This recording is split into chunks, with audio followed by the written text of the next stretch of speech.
يوم عيد الفطر فبهذه المناسبة على كل نفس صدقة الفطر واجبة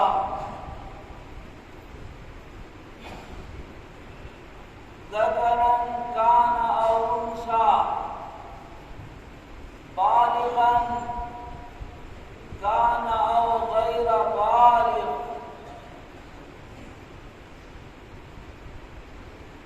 حرا أو عبدا فعلى كل نفس واجبة. قال النبي عليه الصلاة والسلام الصدقة تطفئ البلايا. وقال عليه السلام كل سلام عليه صدقة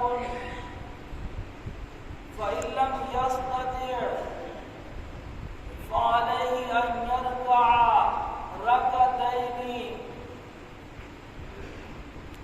بعد زوال الشمس بعد طلوع الشمس. قال النبي عليه الصلاة والسلام من أدى ركعتين صباحا بعد صلاة الفجر فقد أدى صدقة نفسه.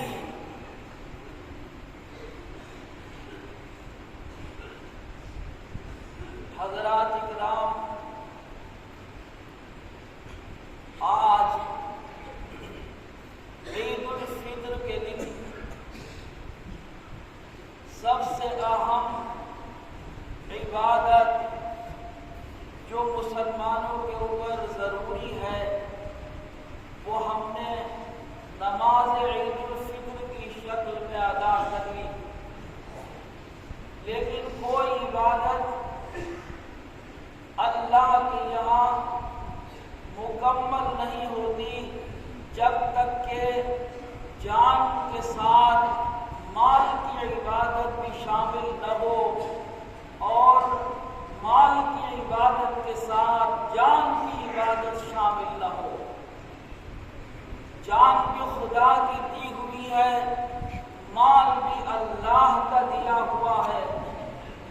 اس کا صدقہ یہ ہے کہ ہماری جان خدا کی عبادت میں لگ جائے، اور مال کا صدقہ یہ ہے کہ ہمارے ہاتھ سے غریب مسلمانوں کو کچھ مال مل جائے تاکہ وہ اپنی خوشی ادا کر کے اپنے بیوی اور بچوں کے لیے بھی کپڑے کا روٹی کا انتظام کر سکیں.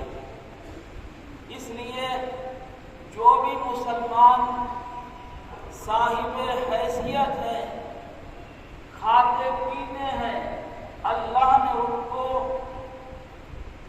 اتنا دیا ہے کہ وہ کھاتے بھی ہیں پہنتے بھی ہیں، تو ان کے ذمے یہ لازم ہے کہ وہ اپنی طرف سے اور اپنے بچوں کی طرف سے 2 کلو گیہوں یا اس کی قیمت صدقہ فطر کے طور پر ادا کریں.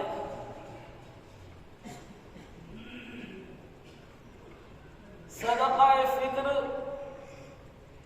2 کلو گیہوں یا اس کی وہ قیمت جو آج ہے وہ کسی بھی غریب کو ادا کریں. جو شخص صدقات لے سکتا ہے، جو زکوٰۃ لے سکتا ہے، اگر کوئی ہمارا عزیز غریب ہے تو ہم اس کو بھی ادا کر سکتے ہیں.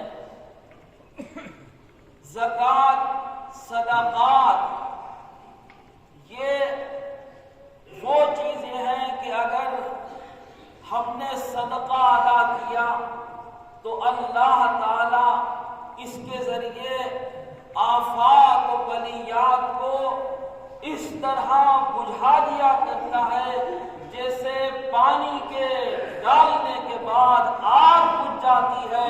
اسی طرح صدقوں سے آفات بجھ جاتے ہیں اور ختم ہو جاتے ہیں. ماں باپ اولاد، شوہر، بیوی، یہ چند لوگ ایسے ہیں کہ ان کو کوئی صدقہ نہیں دیا جا سکتا، ان کو کوئی زکوٰۃ نہیں دی جا سکتی، کوئی ماں باپ اپنی اولاد کو نہیں دے سکتے، اولاد اپنے ماں باپ کو کوئی صدقہ ادا نہیں کر سکتی، شوہر اپنی بیوی کو کوئی زکوٰۃ، کوئی صدقہ چاہے وہ غریب ہی ہو نہیں دے سکتا، بیوی اگر مالدار ہے، شوہر غریب ہے تو وہ اس کو نہیں دے سکتا۔ لیکن اگر کسی کا کوئی بھائی غریب ہے، کوئی بہن غریب ہے، کوئی چچا غریب ہے، کوئی اور عزیز غریب ہے، تو غریب اگر ہمارا کوئی عزیز ہے تو سب سے پہلے ہم اس کی اس پیسے سے مدد کر سکتے ہیں۔ اللہ تعالی ان لوگوں کو زیادہ اجر و ثواب عطا فرماتا ہے جو صدقوں کے وقت، مدد کے وقت اپنے عزیزوں کا پہلے خیال کرتے ہیں، اور جب عزیزوں سے فارغ ہوتے ہیں تو اوروں کو بھی دیا کرتے ہیں۔ نبی کریم صلی اللہ علیہ وسلم نے فرمایا کہ مسلمانوں، جب تم میں سے کوئی شخص صبح کو سو کر اٹھتا ہے تو اللہ نے اسے ایک نئی زندگی پھر سے عطا فرمائی۔ رات کو سویا تو سوتا اور مرتا برابر ہے، سو گیا مر گیا۔ فرمایا النوم اخو الموت، نیند جو ہے یہ موت کی بہن ہے، جو سو گیا سمجھ لو وہ مر گئے۔ اب جب صبح کو وہ زندہ اٹھا تو اللہ کے طرف سے اس کو آج ایک نئی زندگی اور عطا کی گئی، تو کیا وہ اپنی جان کا شکریہ ادا نہیں کرے گا؟ اب اس کو چاہیے کہ وہ ہر جوڑ کا ایک صدقہ ادا کرے۔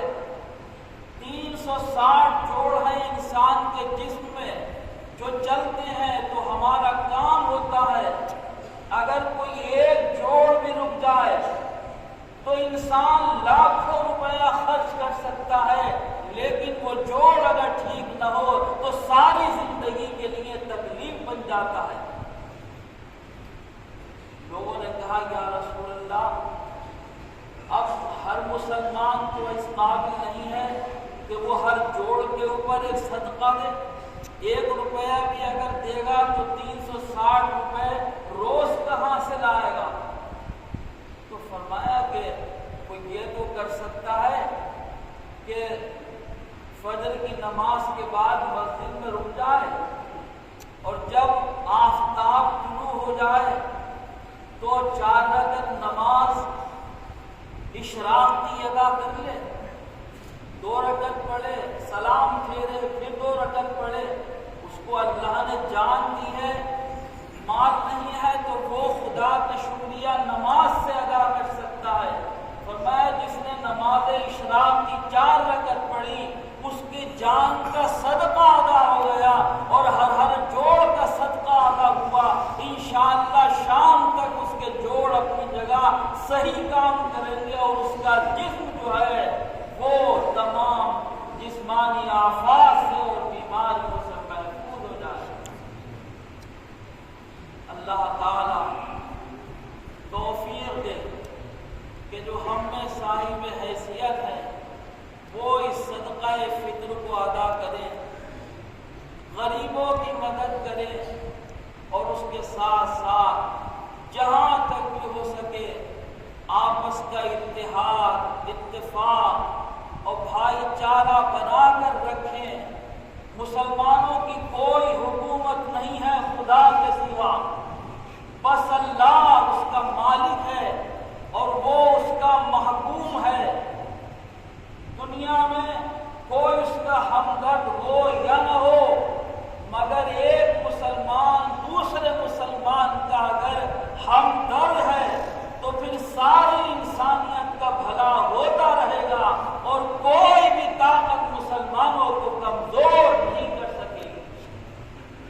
فرمایا تم ایسے ہو جیسے ہوتا ہے، اگر اس کے اندر گھاس لگ جائے تو جس طرح جسم کا ایک حصہ درد میں تڑپتا ہے تو سارا جسم اس کی وجہ سے سوتا نہیں ہے اور ہر ایک کو درد ہوتا ہے۔ اگر ایک مسلمان کو درد ہے تو سب کو درد ہو تو تمہارا ایمان مضبوط ہے، اور درد نہیں ہے تو ایمان کمزور ہے۔ مسلمان کہیں کا بھی ہو، جس نے بھی کلمہ پڑھا ہے اور اس کو کوئی تکلیف ہوئی ہے تو ہم اس کی تکلیف اگر دور کر